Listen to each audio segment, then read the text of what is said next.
welcome to FK News Network. So today's news is about the Microsoft co-founder Paul Allen, who dies at the age of 65 of cancer.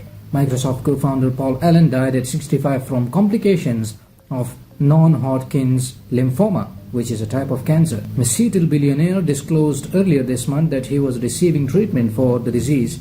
Allen was a philanthropist and also the owner of the NBA Sportland, the NFL Seattle Seahawks, and he had a stake in Seattle Sounders soccer team. Microsoft co-founder Paul Allen, who died of complications of non-Hodgkin's lymphoma on Monday afternoon. Now, the Vulcan said, "It is with deep sadness that we announce the death of Paul G. Allen, a founder and noted technologist, philanthropist, community builder, conservationist, musician, and support of the arts. All of us who worked with Paul feel an inexpressible loss today." Allen's sister Jody said he was a remarkable individual on every level. While most knew Paul Allen as a technologist and philanthropist, for us he was a much-loved brother and uncle and an exceptional friend. Paul's family and friends were blessed to experience his wit, warmth, his generosity, and deep concern, she said in a statement. For all the demands on his schedule, there was always time for family and friends. At this time of loss and grief for us and so many others, we are profoundly grateful for the care and concern he demonstrated every day. Allen ranked among the world's wealthiest individuals. As of Monday afternoon, he ranked 44th on Forbes' 2018 list of billionaires with an estimated net worth of more than $20 billion.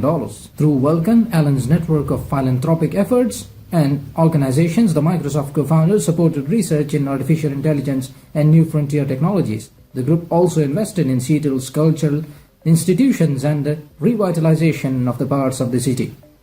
Allen owned two professional sports teams, the NFL Seattle Seahawks and NBA Portland Trail Blazers. He was also an electric guitarist who occasionally jammed with celebrity musicians including Bono and Mick Jagger, and a huge music fan. He funded and designed the Experience Music Project in Seattle, devoted to the history of rock music and dedicated to his musical hero, Jimi Hendrix. It has since been rechristened the Museum of Pop Culture. The building was designed by architect Frank Gehry to resemble a melted electric guitar. Vulcan CEO Bill Hiff said, "All of us who had the honor of working with Paul feel inexpressible loss today.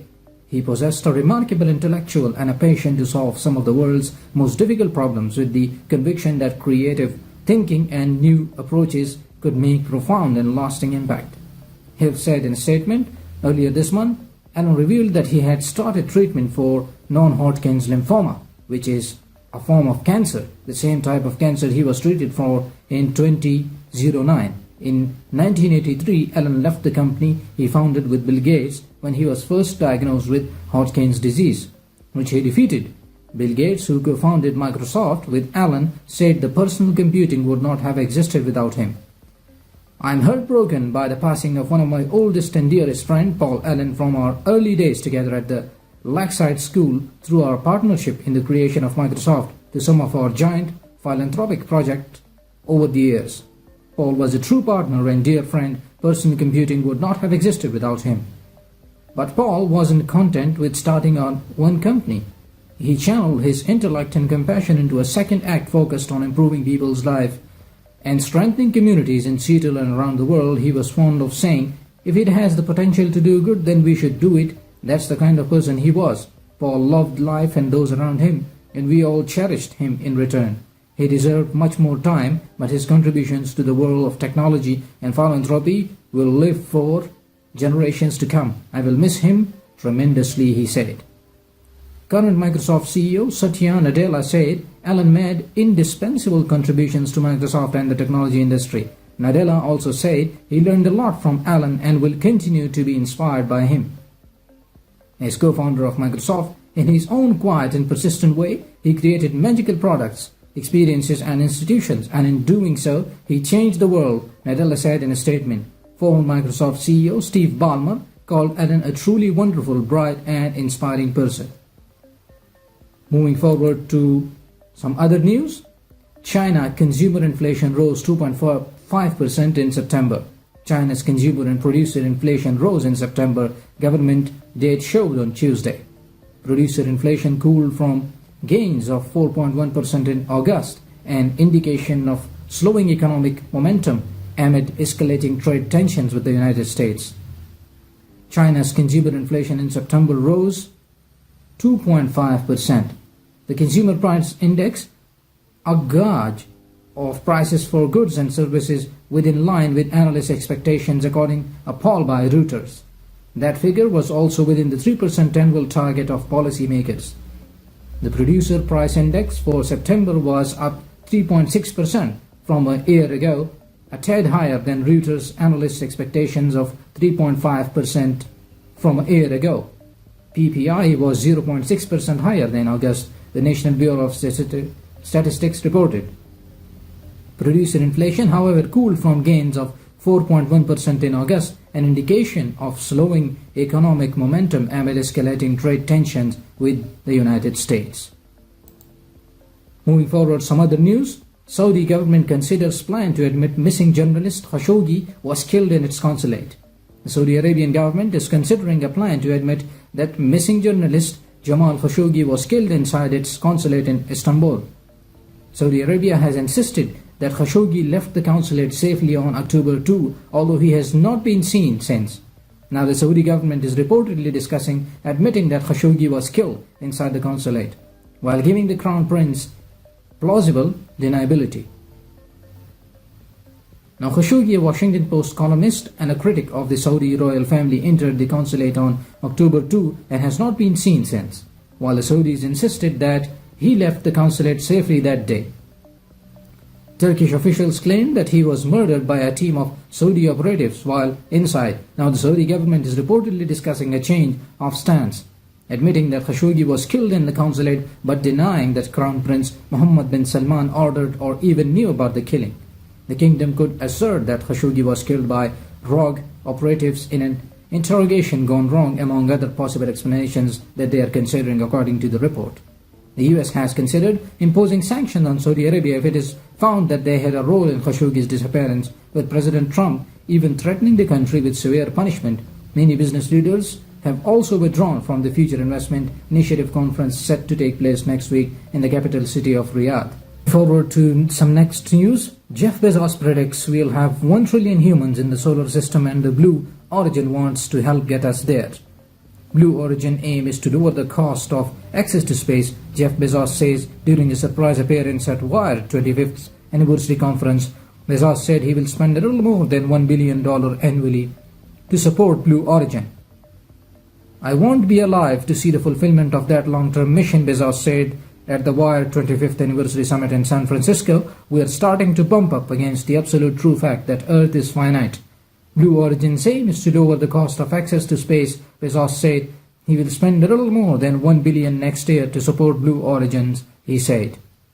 The dynamism that I have seen over the last 20 years in the internet, where incredibly things have happened in really short periods of time, Bezos said we need thousands of companies. We need the same dynamism in space that we have seen online over the last 20 years, and we can do that. Elon Musk's SpaceX and Richard Branson's Virgin Galactic are also eyeing commercial space travel. The effort is the most important thing that Bezos is working on, he said, edging out e-commerce site Amazon and the Bezos-owned Washington Post. Tech companies can't turn their back on the dot. Last week, the US Air Force select Blue Origin and other to develop a domestic launch system prototype. The Pentagon deals award Blue Origin $500 million for the development of the New Glenn rocket. We are going to continue to support the Department of Defense, Bezos said. If big tech companies are going to turn their back on the US Department of Defense, this country is going to be in trouble. Tech employees across Silicon Valley have been rejecting government defense contracts in recent months. Executives at Google, Microsoft and others have had to address the controversy. I know everybody is very conflicted about the current politics in this country and so on. This country is a gem, Bezos said. This is a great country and it does need to be defended. Moving forward to some more news. Don't expect a big Democratic wave this fall, a new CNBC poll says. The poll of 800 Americans across the country with a margin of error of 3.5% found a 6-point Democratic lead on the question of who voters will choose in the November congressional elections. The 42% to 36% margin is not far from what pollsters would expect given the greater percentage of Democratic registered voters working in the Republicans' favor is not only record high optimism about the economy but also about the stock market and near record high optimism about wage growth. Now, the poll of 800 Americans across the country with having the margin of error of 3% found a 6-point Democratic lead on the question of who voters will choose in the November congressional elections. Indeed, the poll found that 48% of the public is optimistic about the current economy and optimistic it will get better. The highest level in the poll's 11-year history and more than double the 20% registered in December 2016 survey. The poll conducted October 4th through the 7th shows 83% of Republicans are optimistic, but also 22% of Democrats and 40% of independent voters. To be sure, control of Congress is often decided by the sum of local issues and candidates rather than national sentiment. And this time, several special factors could have a big effect, including more open GOP seats, greater Democratic enthusiasm, and millions of dollars of outside money flowing into contested seats. And a lot can change in the remaining weeks before the vote. Still, Jay Campbell, the Democratic pollster for the survey and a partner with Hart Research Association, is skeptical of a wave for the Democrats, saying the 6-point advantage is not enough to suggest that this is going to be a massive wave election in 2010. Campbell did add that the survey found a large 17% of undecided voters who will be critical to the outcome. Several other polls have found a double-digit lead for Democrats in the so-called generic ballot question, but the average for polls tallied by Real Clear Politics is just 7.3%. Working in the Republicans' favor is not only record high optimism about the economy but also about the stock market and near record high optimism about wage growth. Americans expect their wages to grow on average of 5% in the next year, up from 4.7% in the June survey and the highest since 2008. A record high 51% of the policy say now is a good time to invest in stocks, with a record low 25% saying it's a bad time. Working for the Democrats, only 23% say the tax cuts have benefited them personally, including just 41% of Republicans, and only 31% say it has benefited average taxpayers. By contrast, 71% say the tax cuts have benefited large companies and 67% say it benefited the wealthy. The president's approval rating also pulls both ways. Just 41% approve of the jobs he is doing as president overall, unchanged from the June survey. Some 49% disapprove and 10% say they are unsure, but 51% approve of his handling of the economy, also unchanged from June, including 89% of Republicans, 51% of independent voters, and even 18% of Democrats. So that's enough for now. Make sure to hit that subscribe button right now, because we give you live updates, and do share these videos. And if you have any questions, don't hesitate to ask me, and also the suggestions are important. Thanks for being with me. Goodbye.